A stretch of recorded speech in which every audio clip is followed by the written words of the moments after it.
Assalamualaikum warahmatullahi wabarakatuh.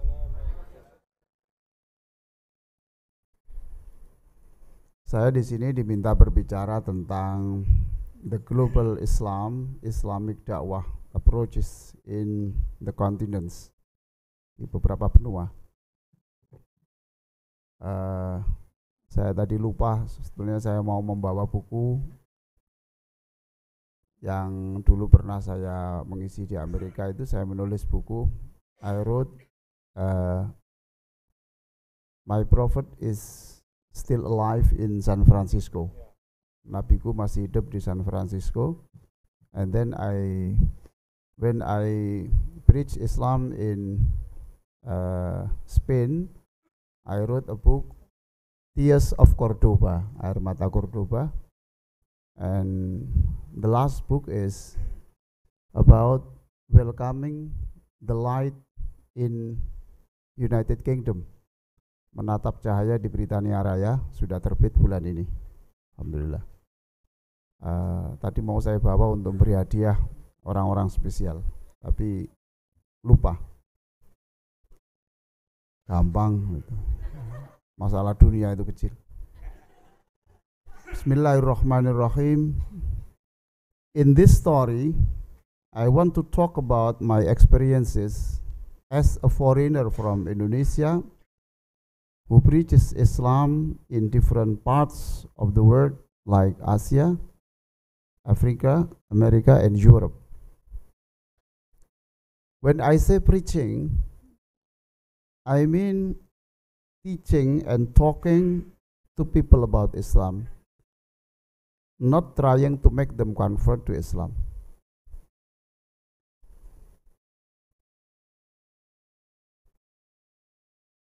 It is important to know that most of the people who join these preaching activities are Indonesians. So when I preach Islam in many places here, most of the participants are Indonesians. Some of them with Indonesian passport, and some who have the passport of the countries where they live in. Jadi sebagian masih berpaspor Indonesia dan sebagian tidak. There are only a few locals who get involved. Hanya sedikit orang-orang pribumi yang ikut bergabung. Nah, this kind of preaching with a touch of nationalism or regional identity is not unique to Indonesia. Sebenarnya kajian-kajian keislaman yang diikuti oleh hanya orang-orang yang senegaranya, itu tidak hanya Indonesia gitu. It happens in other communities too. For example, Turkish, Bangladeshi, Pakistani, and many more have their own varieties of preachings. Jadi kajian Islam yang dilakukan oleh orang Pakistan ya kebanyakan diikuti orang Pakistan. Turki ya Turki, Bangladesh ya Bangladesh. Begitu. Jadi kalau di Indonesia khusus diikuti banyak orang Indonesia itu tidak. Some communities even have divisions, like between moderate and radical Islamic studies. Bahkan tidak hanya itu, dalam satu negara pun itu ada kelas moderat dan kelas yang radikal. Saya ketika when I was invited to be a preacher of Islam in Japan, for example, there are some group that do not get involved with our preaching because I am not a radical group, in radical group like that. I like them. In United States and Europe, you can find mosques for both Sunni and Shia Muslim. Yeah. In the United Kingdom, there are mosques where followers of Sheikh bin Baz from Saudi Arabia are dominant. Di Inggris juga ada masjid yang juga itu bahkan namanya itu bin Baz Mosque. Itu yang ada ya itu. The Indonesian Islamic Center in London, for example, ya, ada in this year Indonesian people, Indonesian Muslim can buy land for mosque, ya, and we called it as Indonesia Islamic Center, not Indonesia Mosque, no, because the permission from the state is very difficult if it is named by Islam. Yeah, it is mainly this center is mainly for Indonesian Muslim, and only a few people from different backgrounds join in. Ya, hanya beberapa orang yang ikut di dalamnya. From what I've seen, explaining Islam to Christians and Jews are usually easier than explaining it to Buddhism, Hindus, or ateis. Ya, sejauh pengalaman saya menjelaskan Islam kepada orang-orang Kristen, orang Yahudi itu easier, lebih mudah daripada kepada orang ateis ataupun orang Hindu ataupun orang Buddha. This is because Christians and Jews already have some knowledge about angels and prophets mentioned in Islam. Sebab kalau kita berbicara tentang Islam, kemudian bicara tentang malaikat, mereka sudah kenal. Namanya saja yang berubah. Mikael menjadi Michael, nggak pakai Jackson. Ya, itu ada gitu aja ya. Mereka sudah ada kenal. Joseph, Solomon, John, David, and so on. Ya. But atheists, Hindus, and Buddhism may not be familiar with this concepts, so it can be a bit challenging to explain. Saya istilahkan bit challenging, not difficult, but challenging. Jadi kalau kita menyebut sulit, ini otak kita sudah gelap. Tapi kalau challenging, menantang, itu kemudian otak kita menjadi lebih hidup. When I preached in Japan, it was also quite different. Di Jepang lain lagi ya. Some Japanese people known for their advanced technology were critical of the Islamic teaching I shared. Mereka sangat kritis. Kritis di dalam, bukan pada logikanya, bukan. Tetapi statusnya. Coba mereka bertanya begini. They ask question like, are you trying to get us to follow a religion from people in many countries that are not as advanced economically and technically?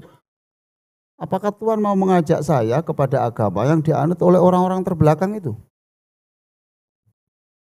Nah, kami ini orang-orang yang maju teknologinya, ekonominya, kamu ajak ke Islam nanti tambah tambah terpuruk gitu. This reaction reminded me of the first pages of the Al-Quran.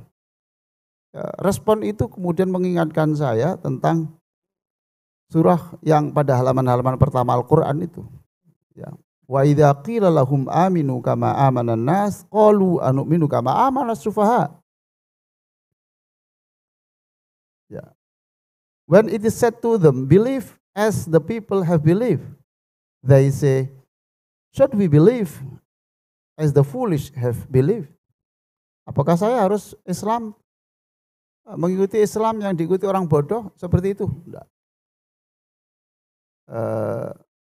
At that time I think that as if this was revealed an hour before. Saya merasakan ketika itu seperti Al-Quran baru turun sejam yang sebelumnya. Karena peristiwanya itu persis. I think this is one of the miracle of Al-Quran. Now let's talk about the strategies for preaching Islam on different continents as main issue of this talk, based on the theory of Sheikh Al-Bayanuni's approach in his work Al-Madkhal ila Ilmi Da'wah. The Sheikh said that there are two strategies, there are two approaches. First is rational preaching, using the mind, jadi mind touching, mind touching. This approach is common in America and Europe. People who listen to this kind of preaching like to think about things logically. They often ask why. I've sometimes found it hard to answer their question about things that are not explicitly explained in the Quran and Hadith. Like, why pork is forbidden? Mengapa babi diharamkan? And then they ask me, please ask me scientifically. Why we kiss the black stone? Mengapa kita harus mencium batu? Kita bangga bahwa yang direktur pasca sarjana dulu itu adalah Aswad. Lah istrinya itu Arafah. Nah, itu. Jadi Hajar Aswad yang datang ke Arafah. Atau Arafah yang mencium. Ya, Raudhah atau Arafah istrinya itu, lupa saya. Ya, Raudhah. And why there are only male prophets? Ini pertanyaan-pertanyaannya. Ini yang sering ya. So they always ask like that. Some senior high school asked me, why prophets in Islam all are male? There is none of them is female. So I think it is challenging to answer. And then I answered them that you know that all prophets were born by women. So the women is greater because they give birth prophet that are male. Jadi ya yang hebat itu kan perempuan toh. Karena perempuan itu yang melahirkan nabi-nabi yang laki-laki. Ini akal-akalan saja. And also when I teach them, for example, please move your hand when you do tashahud. For example, asyhadu an la ilaha illallah. They said, why? Then I told them that it shows that Allah is only one. Qul wallahu ahad. And then they answered, okay, I will show that the one is God, the God is only one, Allah is one, but with another gesture like this, I asyhadu an la ilaha illallah. So Allah is one and excellent. Jadi mereka disuruh asyhadu an la ilaha illallah tidak mau. Karena nggak ada dasar. Bapak tidak bisa menjelaskan kenapa kok ini kok tidak gini. Terus dia asyhadu an la ilaha illallah, Allah itu satu dan Allah itu maha baik. Ya kayak begitu tuh. Ini lulusan pasca mungkin juga agak kesulitan menjelaskan. I usually explain that all religions have teaching that make sense both rationally and irrationally.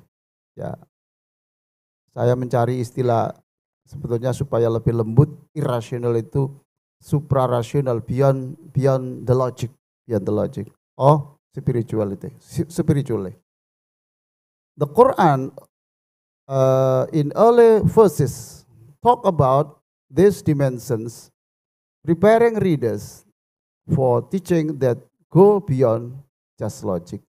Kita tahu bahwa ada dimensi logik, ada dimensi yang ada yang rasional, ada yang suprarasional, itu sudah diperkenalkan di awal-awal halaman Al-Quran itu untuk memperkenalkan. Kalau kamu tidak percaya yang unseen, the unseen, al-ghaib, ya jangan teruskan baca, karena agama itu ada di sini itu. Alif Lam Mim, dzalikal kitabu la raiba fi. Alif Lam Mim, this is the book about which there is no doubt in it. Hutal lil muttaqin, as guidance for the al-muttaqin, the true believers that abstain from all sins and perform the good deeds. Siapa al-muttaqin itu? Alladzina yu'minuna bil ghaibi, those who believe the unseen. And the unseen here, I think it is one of the illogical, irrational teaching. And then number 2 is emotional preaching. Yeah. This approach is more common in Asia and Africa. People in this region prefer preaching that touch their hearts rather than just logical explanation. in Taiwan in the early 2010s, it seems that the local residents were not very familiar with Islam. An interesting incident occurred when about 200 of Indonesian students and workers attempted to pray of Idul Fitri together at an MRT station. Jadi kalau pekerja-pekerja di mana itu di the audience of dakwah in Taiwan itu ada dua, yaitu pelajar dan pekerja. Tapi kalau di Hong Kong, Korea itu kebanyakan adalah pekerja. Kalau di Inggris itu kebanyakan adalah pelajar. Pekerja enggak terlalu banyak. Nah, the students look interested. The residents looks interested in the atmosphere of togetherness and happiness of the participant of the praying. After completing the prayer, a security officer approached and asked about what he had just done. Ya. Jadi kalau ada orang sholat itu heran, kemudian mereka foto-foto, dan mereka bertanya apa yang sudah mereka lakukan. Kita menjawab, we are praying. And the security officer smiled and allowed us to continue. This indicates that while the people in Taiwan may not have been very familiar with Islam, once they understood the purpose of the activities carried out by Muslims, they showed a tolerant attitude. Senang sekali melihat suasana yang itu, walaupun mereka kaget sebab pakaian putih-putih untuk sholat itu adalah, pakaian putih adalah simbol kematian. Maka pekerja-pekerja yang di Hong Kong atau Taiwan atau Korea itu kalau pakaian mukna sholat itu tidak boleh. Orang di sini mengatakan dilarang sholat, sebetulnya bukan itu. Karena pakaiannya putih itu mengingatkan dia kematian. Saya suruh ganti pakaian merah saja supaya mirip PDI. Dan mereka setuju, akhirnya tidak apa-apa. Kita salah tafsir. Okay, ya. However, this can be a challenge for people from Indonesia with ties to Europe and America. They teach Islam to their kids in an emotional way, but their kids often want more rational explanation. Nah, ini kesulitan. Jadi orang-orang Indonesia yang punya anak yang lahir di Amerika atau di Eropa itu seringkali bertubrukan. Yang bapaknya menghendaki yang heart teaching, sentuhan hati, tetapi anaknya sudah tidak ingin itu. Kemudian inilah yang menyebabkan konflik, but even some of them convert to other religion. Bahkan sebagian mereka keluar dari Islam. When it comes to how different communities treat preachers, it is important to mention that Indonesian society is especially respectful, maybe even more so than in other countries like Iran, Bangladesh, Europe, and America. Yang saya maksudkan begini ya, penghormatan kepada dai di Indonesia itu menurut saya itu sudah berlebihan. Kita sandal saja itu diputarkan, Pak, sandal itu. Terus jabat tangan semua. Kalau saya waktu menjadi imam di Iran itu, setelah jadi imam itu tidak ada yang ajak jabat tangan sama sekali. Sebetulnya itu peristiwa biasa, tapi kami bagi orang Indonesia terkejut. Jadi penghormatan menurut saya berlebihan sehingga menimbulkan kekecewaan dan seterusnya. The word of Islamic preaching is diverse and reflects the different cultures, belief, and ways people approach. Jadi kita tahu bahwa negara berbagai dunia seperti ini mengalami itu memiliki karakter yang berbeda-beda, apakah itu in Asia, and across the globe, dan lain-lain, semuanya itu punya ciri khas masing-masing, dan kita harus bisa menentukan strategi, bisa menentukan approach yang tepat. I think it is enough. Thank you very much. Assalamualaikum warahmatullahi wabarakatuh.